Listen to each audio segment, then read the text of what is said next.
nous sommes mouillés au calme sur la petite île de Caprera dans 3 mètres d'eau. Alors ça, c'est l'avantage des petits tirants d'eau quand même. Dieu bénisse la Quilla-Ailette. Voilà ce beau paysage, bon, végétation très méditerranéenne.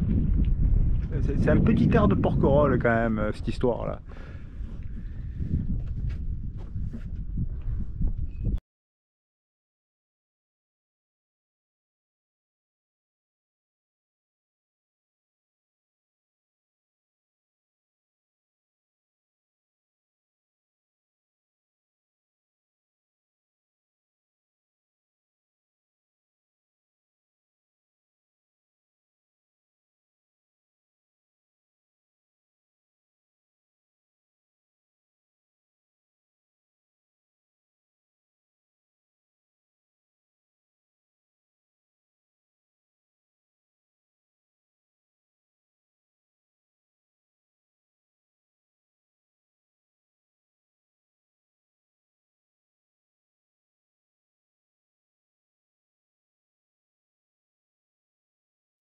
Alors, tout à l'heure, quand nous sommes arrivés dans ce superbe décor, sous une petite dizaine de nœuds, bout au vent, nous étions devant. Donc j'ai jeté mon ancre comme ça. Et là, il y a tellement plus de vent, hein, zéro, que si tu veux, ben, tu vois mon ancre là, et l'oreille qu'il y a au-dessus. Est-ce que l'oreille on le voit bien? Enfin, l'encre, on la voit. Regarde, c'est le truc, c'est un miroir quoi. Eh ben, je peux te dire un truc, c'est que la Sardaigne, je regrette vraiment pas pour le moment d'y être venu. Si ce n'est les petits problèmes, mais je les aurais eu ailleurs, ceux-là. Un vrai bonheur. Peut-être j'ai mon oreille qui est un peu long quand même. Et regarde, une recette qui est pas compliquée. Tu prends du chorizo, tu te le coupes en rondelles et tu le fais revenir. Tu le retournes à mi-cuisson, quoi. Tu fais 2-3 minutes de chaque côté. Surtout le jus, tu le laisses dans la poêle. Et là, tu fais revenir tes pommes de terre dedans. Histoire qu'elles s'imprègnent bien du jus. Donc tu fais revenir aussi.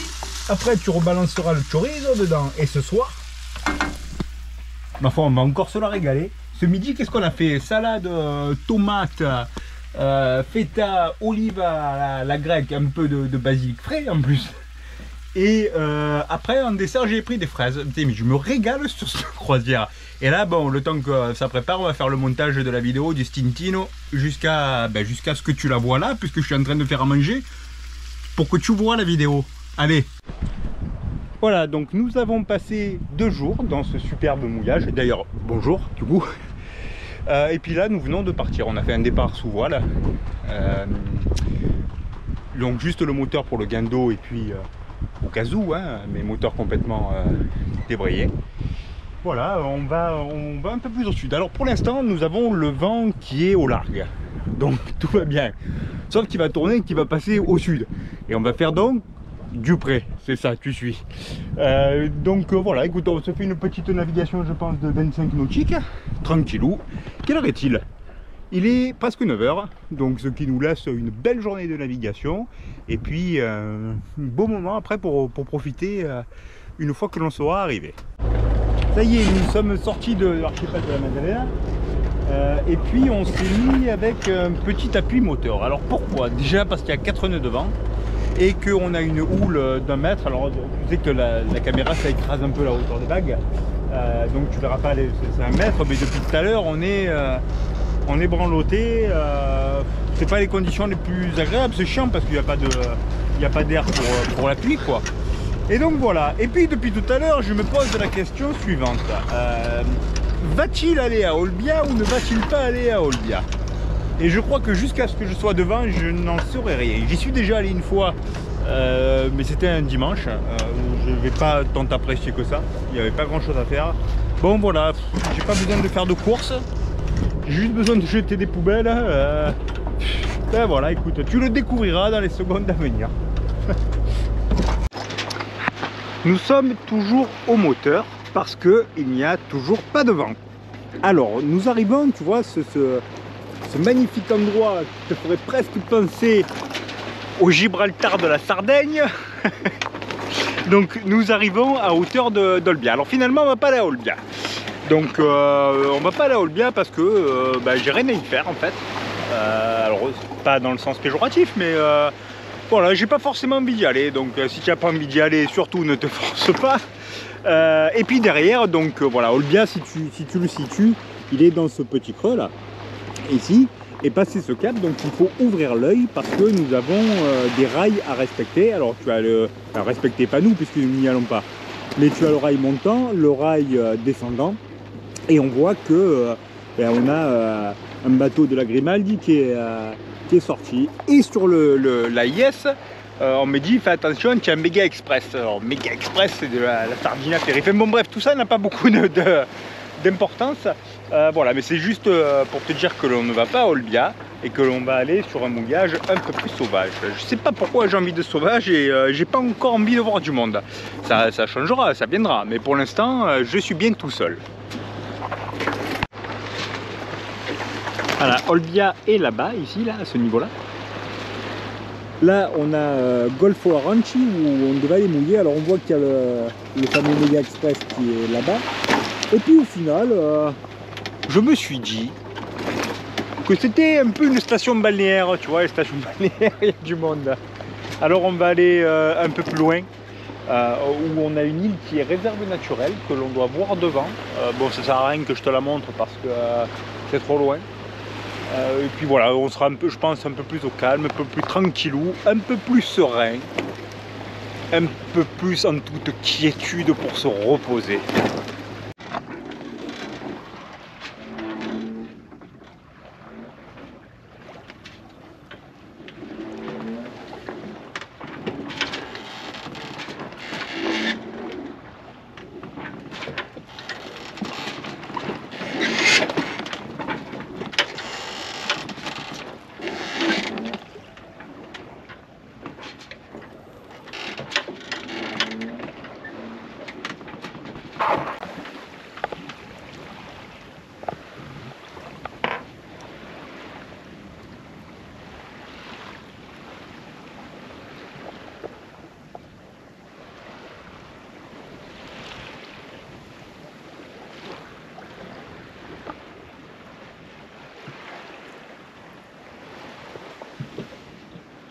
Et nous, on va aller mouiller juste derrière cette petite langue de sable là, pour être abrité de la houle. Il y a un petit resto, on voit déjà qu'il y a 1, 2, 3 voiliers. Donc nous serons le 4e. Mais quel bonheur d'être en mer. Je vais te le répéter 250 fois parce que je découvre moi les choses, je m'émerveille. C'est pour ça que je suis parti. Et ça encore, je vais te le répéter 250 fois. Ça n'a rien à voir avec les vacances, c'est-à-dire que tu navigues à ton rythme. Tu navigues comme tu as envie, tu fais des petites étapes, tu es pressé par rien. Quand tu n'es pas pressé, du coup, tu fais pas de moteur, quoi. Ou presque pas. Tout à l'heure, tu as bien vu que j'en ai fait. Mais voilà, si tu me demandes un jour, tu crois que tu as fait le bon choix, ou si moi je te dis, tu crois que j'ai fait le bon choix, mais il faut que je repense à ce que je viens de te dire là. Ouais, c'est exceptionnel, bien sûr que j'ai fait le bon choix. Pour l'instant, c'en est indescriptible. Alors, comme je répète tout le temps les mêmes choses, je suis obligé de dire les mêmes choses parce que c'en est indescriptible, je ne trouve pas les mots. Donc, on va aller s'abriter. C'est juste magnifique, quoi. La Méditerranée est toujours exceptionnelle. Au final, j'aime bien me demander est-ce que tu crois un jour que je vais arriver à sortir. J'ai un copain qui m'avait dit je viens pas en Méditerranée parce que je sais que j'en repartirai jamais. Un copain qui a 4 tours du monde à son actif. Hein. Enfin voilà, bon bref, ceci étant dit, nous allons empanner et puis rejoindre tranquillou le mouillage.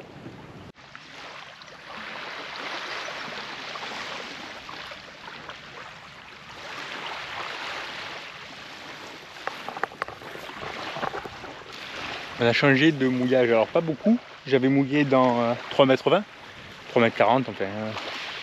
Et comme le vent doit tourner au sud, c'est-à-dire là-bas, j'avais peur que, étant à 50 mètres du bord, on aille taper le fond, quoi. Donc j'ai mouillé dans 5 mètres d'eau, comme ça on est content. Et puis là, nous voilà débarqués sur cette magnifique île Tavarola.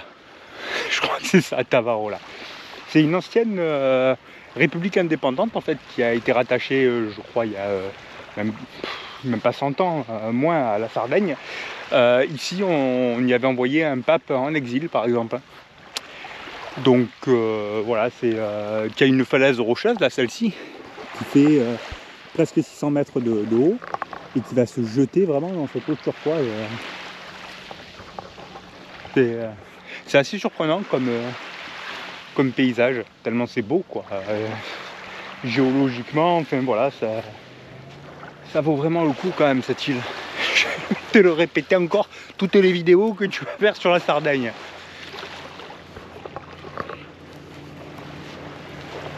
Et derrière en fait on a, alors je veux pas dire un peu glauque, mais on a le cimetière de l'ancien roi d'ici quoi. Et là donc tu as des restos au fond qui sont gérés par le prince et la princesse, bon, ils sont 1000 ans quoi, ils sont vieux, ils en ont chacun, comme ça on se dispute pas. Je pense que les maisons doivent être à eux également, mais alors quel décor, quel cadre quoi, waouh.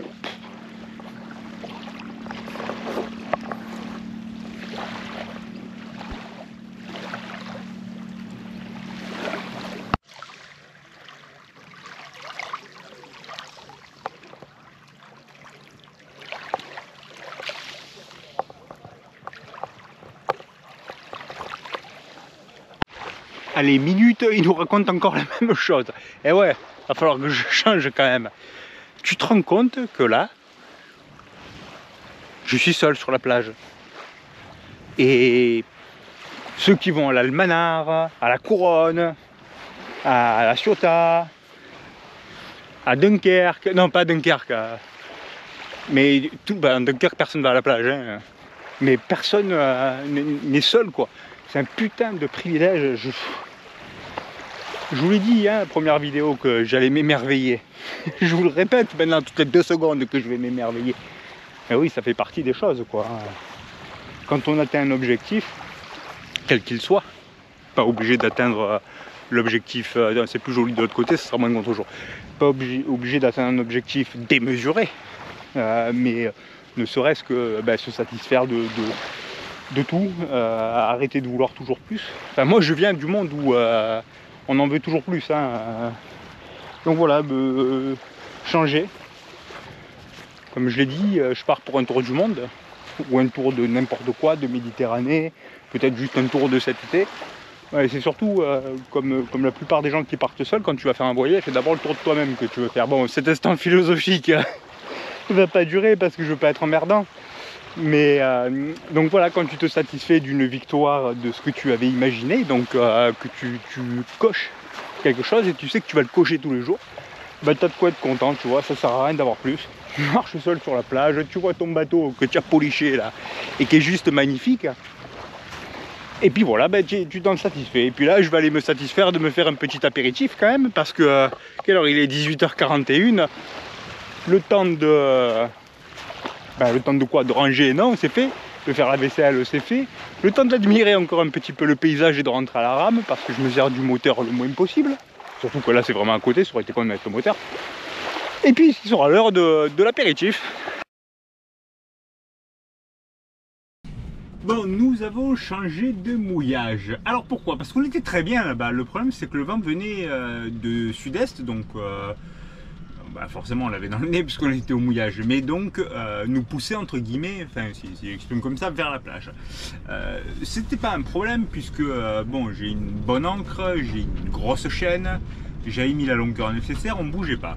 Et puis j'étais à l'intérieur, coup de flip, il y avait 5 bateaux ce matin, je me retrouve plus que moi-même, moi seul quoi. Donc je me suis dit, oh putain, pourquoi? Et puis là j'ai voulu relever le mouillage, donc je pense connerie, relever un mouillage quand il y a 30 nœuds et que tu es seul, c'est un peu de la connerie. Je le referai plus. Parce que tu te retrouves au départ à 3,90 m sous la quille, et puis enfin sous la quille non, sous la flottaison en place du sondeur, et puis bon, tu t'aperçois à un moment donné que tu n'as plus que 2 mètres parce que tu dois relever ton mouillage tout seul, aller au moteur et à la fois au guindeau. Alors j'ai une petite télécommande, voilà, qui est là, hop. Hop, je te montre à quoi ça ressemble. Alors ça c'est une télécommande pour Treuil. J'avais vu la manip sur le forum Océanis. Bon, la pile a 5 ans, forcément peut-être falloir que je la change parce que c'est plus très costaud. Mais bon, de toute façon, quoi qu'il en soit, je vois quand même pas. Le meilleur moyen quand tu veux relever un mouillage par 30 nœuds, c'est d'être à deux.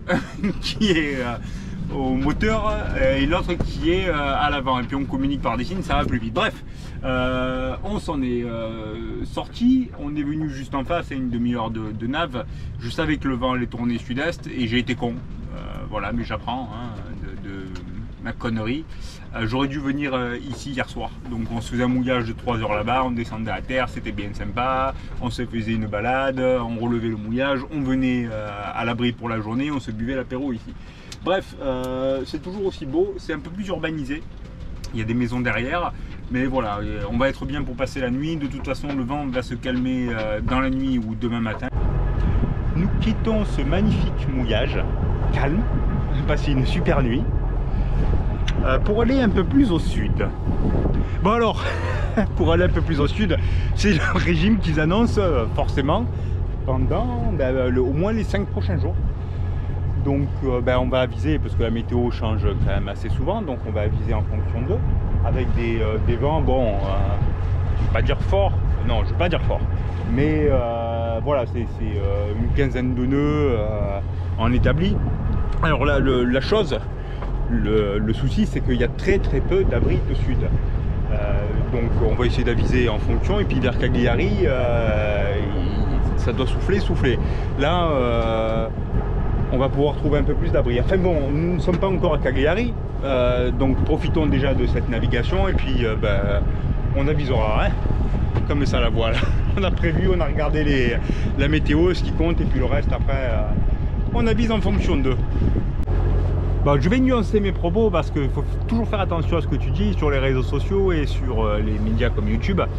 15 nœuds, c'est pas fort, c'est juste à un moment donné que le mouillage il est moins confortable. Maintenant, quand on navigue seul, on a besoin la nuit de se reposer puisqu'on fait tout seul. On prend le mouillage seul, on relève le mouillage seul, on navigue seul, on règle les voiles seul, on va à l'avant seul. Enfin bref, on fait tout seul. Donc on a besoin d'être parfaitement en pleine possession de ses moyens. Et effectivement, j'ai déjà navigué alors en équipage par 60 nœuds et seul par, je crois, le maximum 42. Donc bien évidemment, on est d'accord sur le principe. Mais bon, il est, si tu veux, sur l'assemblée, il y a des milliards de gens qui vont rien dire, ouais, parce que j'ai des ambitions high level. Et puis il y en a un et c'est le seul qui va te faire un commentaire. Donc voilà, le monde est comme ça, c'est-à-dire que ceux qui font sont toujours régis et commentés par ceux qui ne font pas grand-chose. Voilà, donc écoute, ceci étant dit, nous allons bien profiter de notre navigation pour le moment au moteur. C'est un peu con, il y a 9 nœuds, mais on l'a un peu dans les pistes, il faut passer une petite île pour redescendre ensuite sur la Caletta.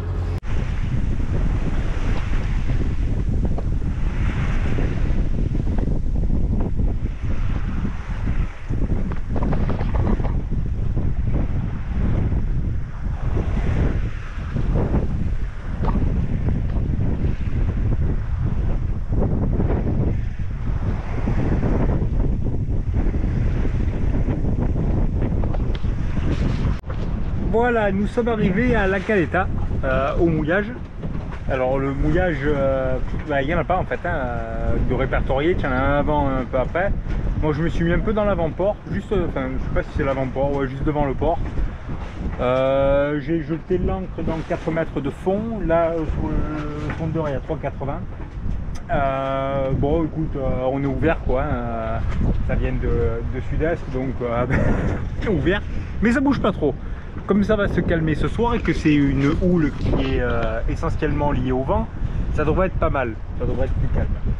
Objectif donc de cet arrêt, jeter les poubelles et faire 2-3 courses de frais. Il me reste plus que des tomates, une banane, une pomme, il me faut un peu des fruits, des légumes, enfin, bon bref, tout ça. Et puis je vais réparer un winch. Alors réparer, je les avais nettoyés et j'ai mal dû remonter quelque chose puisque j'ai un winch qui va dans un sens et qui va dans l'autre, c'est à dire il visse et il dévisse si je te schématise la chose, et donc c'est le winch qui est sur tribord, donc ça me gave un peu. On a fait pas mal de bords de près, c'est monté jusqu'à 21 nœuds Là actuellement il y a 13 nœuds d'ailleurs, donc c'est monté à 21 nœuds. 21 nœuds, tu moulines un peu plus. Voilà, je le répète et je vous le dirai tout le temps, je ne donne de leçons à qui que ce soit. Même si ça fait 10 ans que je fais de la voile, je ne reste qu'un débutant. Et un débutant, ben, comme tout, à un moment donné, ça passe aussi par un manque de confiance. Et j'en ai un très gros depuis qu'on est rentré de la Transat. Peut-être principalement dû à l'autre con là, de skipper sur la première étape, hein, si tu as suivi les vidéos. Hein, voilà, peut-être par rapport à ça, mais j'ai un gros manque de confiance. J'ai un autre souci qui est tout con aussi. J'ai l'enrouleur qui surpatte au niveau de la bosse d'enrouleur. Ça me l'a fait au mois de juillet, j'en ai laissé le génois qui a éclaté. Là ça l'a fait, donc je m'en suis aperçu avant, je suis allé tout désenrouler pendant la navigation, le renrouler, et puis il surpatte quand même, donc quand il surpatte ça coince. Alors est-ce que c'est dû au diamètre?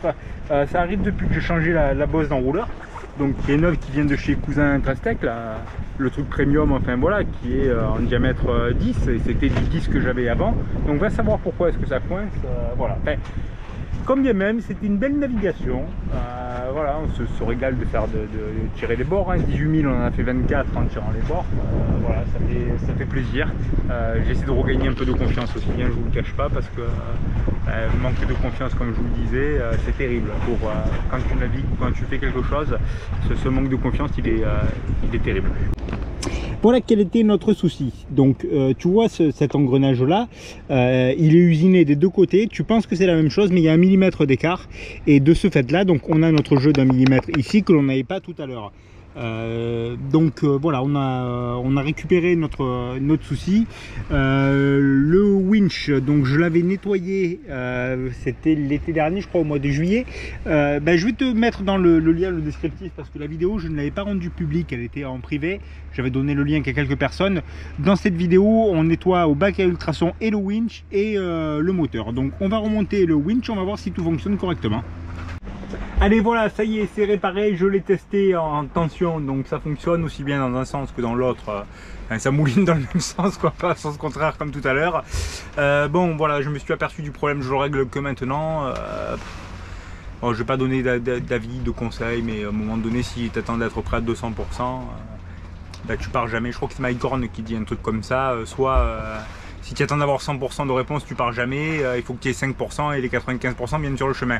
Bon, c'est un peu le même truc. Alors, eh bien écoutez, on va clôturer, je pense, cette vidéo par une bonne bière. Et à très vite pour la suite, on redescend dans le sud. Attends, je peux pas clôturer la vidéo comme ça. Je vais lever mon verre aussi à Serge. Serge du Voilier Mazerval, qui me dit 250 fois, et c'est pas normal qu'on attende autant pour voir des vidéos sur YouTube. Mon Serge, là on doit être presque au mois de novembre, donc effectivement je vois qu'il y a eu du décalage. Eh bien écoute, cette vidéo là, je te la dédicace à toi. Santé.